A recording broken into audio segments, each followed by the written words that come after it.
जय गुरुदेव। प्रणाम सभी को। निरोग जीवन के महत्वपूर्ण सूत्र अध्याय 10। लास्ट टॉपिक में हमने पढ़ा था नशेबाजी में हानि ही हानि है। आज के टॉपिक की तरफ आगे बढ़ते हैं। नशेबाजी की आत्मघाती लत। चाय कॉफी तो अब दैनिक मजेदारी की चीज हो गई है। बीड़ी सिगरेट बड़प्पन की निशानी है। पीने वाले कहते हैं इससे फुर्ती आती है और काम अधिक होता है। दूसरे लोगों पर मालदार और खर्चीले बड़े आदमी होने की छाप पड़ती है। पैसे की बात ध्यान में आती है तो अकेले दुकेले होने पर राह चलते बीड़ी से भी काम चला लेते हैं। पर जब यार दोस्तों का साथ हो फिर सिगरेट बिना काम नहीं चलता। इनमें भी अधिक महंगाई वाली के इस्तेमाल करने से शान बढ़ती है। इससे आगे का सबसे ऊंचा दर्जा शराब का है। उसे हर वक्त सिगरेट की तरह नहीं पिया जाता। जरूरत पर पार्टी जैसे माहौल बना होता है या बनाया जाता है तब तो शराब ही चाहिए। अभ्यासी नशेबाज तो रात को अकेले में पीते हैं, किंतु जिन्हें शान जतानी है उन्हें खुद पीनी चाहिए और दूसरों को पिलानी चाहिए। यह फैशन बन गया है। खुराफाती दंगा मचाते जो चाहे सो बकते मार पीट करते देखे गए हैं। गहरा नशा चढ़ गया तो घर और गली कूचे में अंतर दिखाई नहीं पड़ता। ढूंढ खोज होती है तो घर वाले जहां तहां से पकड़कर ले जाते हैं। सस्ती में नशा ज्यादा होता है और मौत का दिन भी जल्दी नजदीक आता है। महंगी में पैसा अधिक लगता है, सो मरने से पहले घर को इस तरह खोखला बना देती है कि काठी कफन के लिए पड़ोसियों से मांगना पड़े। घर के जेवर आदि तो पहले ही बिक चुके होते हैं।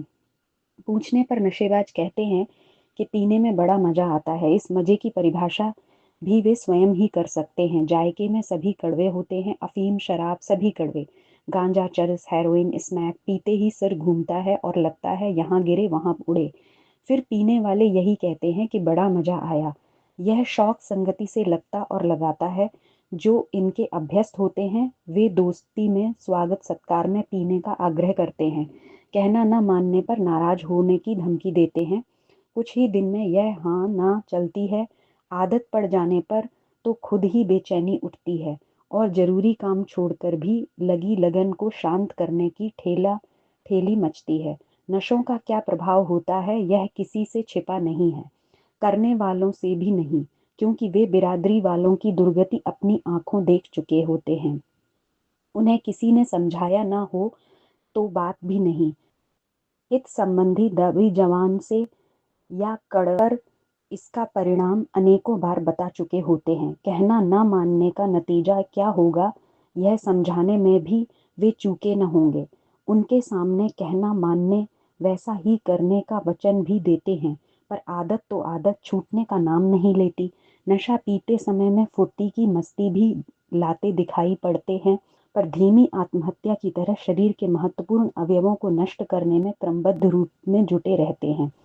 पाचन तंत्र, फेफड़े, हृदय, मस्तिष्क, जिगर, गुर्दे, आंतें यही शरीर के प्रमुख अंग हैं। नशा एक भी ऐसा नहीं होता जो इनमें से किसी न किसी को अथवा कईयों को नष्ट भ्रष्ट न करे। आरंभ में पता नहीं चलता। जब अवयवों की खराबी कष्ट देती है तभी नया नशा पीकर गम गलत कर लिया जाता है, पर वह धीमी आग सुलगती ही रहती है और शरीर को विषैला करके इस स्थिति में कई प्रकार की बीमारियां प्रत्यक्ष प्रकट होने लगती और इलाज करने पर भी किसी तरह काबू में नहीं आती हैं। नशों का तत्काल एवं सबसे अधिक प्रभाव मस्तिष्क पर पड़ता है। मजा मस्ती फुर्ती आदि जो कुछ दिखता है उसका केंद्र मस्तिष्क है। यह सबसे अधिक संवेदनशील तंत्र है।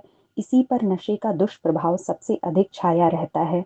फलतः कल्पना शक्ति, स्मरण शक्ति, विवेक शक्ति आदि जो कुछ मानसिक विशेषताएं हैं वे पहले झीनी पड़ती हैं, अंततः उल्टी हो जाती हैं, जिससे सामने प्रस्तुत समस्याओं में से किसी का भी समाधान उसके लिए संभव नहीं रहता।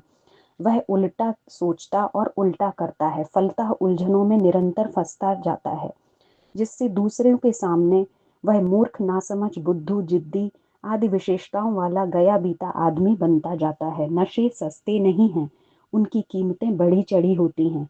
आज जबकि कोरा खर्च जुटाना महंगाई के कारण बोझिल बन गया है, तब नशेबाजी का निरंतर बढ़ता खर्च कहाँ से जुटे। स्पष्ट है कि उसके लिए उसे बेईमानी बदमाशी करनी पड़ेगी अथवा जमा पूंजी का सफाया होता जाएगा और कर्ज लेकर काम चलाने की स्थिति आ जाएगी। ऐसा आदमी लिया हुआ कर्ज वापस तो कभी कर ही नहीं सकते। अन्य बदमाशियां भी खुलती जाती हैं। अतएव नशेबाज पूरी तरह अप्रामाणिक बन जाता। कोई उसकी बात का भरोसा नहीं करता, अपने परिवार से घनिष्ठता नहीं बनने देता। सहायता का अवसर आने पर स्पष्ट शब्दों में अथवा जिस तिस बहाने इनकार ही कर देता है। एक बार सहायता कर देने पर बार बार वह पीछे लगा रहता है। इसलिए समझदार सहायता के नाम पर पहली बार में ही स्पष्ट इनकार कर देते हैं और अन्य परिचितों को भी सावधान कर देते हैं। नशेबाजों की संतानें हर दृष्टि से बर्बाद हो जाती हैं। यदि आदत पड़ने के बाद संतान जन्मी है तो जन्म के साथ ही वह एक दुर्बुद्धि वंश परंपरा के रूप में साथ आती है। यदि बाद की बात है तो भी बच्चे आए दिन जो दुर्मति दुर्गति देखते हैं उसका कुप्रभाव धीरे धीरे एकत्रित करते जाते हैं। ऐसे पिताओं के प्रति किसी प्रकार का मान अपमान तो रहता नहीं। पति पत्नी में आए दिन कलह होते हैं। इसे बच्चे देखते हैं और मन में घृणा तिरस्कार एकत्रित करते हैं। कुछ समर्थ होने पर सीधे सामना करते हैं और बदला चुकाते हुए उसकी भरपाई कर लेते हैं। तो जो उनने पत्नी तथा बच्चों की जिंदगी बर्बाद करते हुए किया था, घर में घुसते ही जिसे कंगाली दुर्गति तिरस्कार और दुर्व्यवहार का सामना करना पड़े, उसे जीवित रहते हुए भी नरक भुगतने वाला कहा जाए तो इसमें कुछ भी अत्युक्ति नहीं है। नशेबाज न केवल अपना वरन संतान का भी विश्वास और सम्मान गंवा बैठता है। जिसने स्वास्थ्य मानसिक संतुलन सम्मान पैसा सब कुछ गंवा दिया, उसके पास बचा क्या? जिसके प्रति बच्चों के संबंधी कुटुंबियों के मन में गहरा तिरस्कार भरा है, उसकी इज्जत और सहायता कौन करेगा? आड़े समय में कोई उसके काम क्यों आएगा? ऐसे लोगों की संतानें किसी सम्मानास्पद स्थिति तक नहीं पहुंच सकती। सभी डरते रहते हैं कि इनका बाप जब ऐसा था तो यही क्यों न कर भला आदमी हो सकता है और किसी सौंपी हुई जिम्मेदारी को वह कैसे ईमानदारी के साथ निभा सकता है। उसके चरित्र में प्रामाणिकता का समावेश कैसे हो सकता है। नशेबाज समय से पहले मरते हैं, बीमारियां उन्हें पहले ही आ घेरती हैं और अंत में अकाल मृत्यु के मुंह में असमय ही जाने के लिए विवश होना पड़ता है।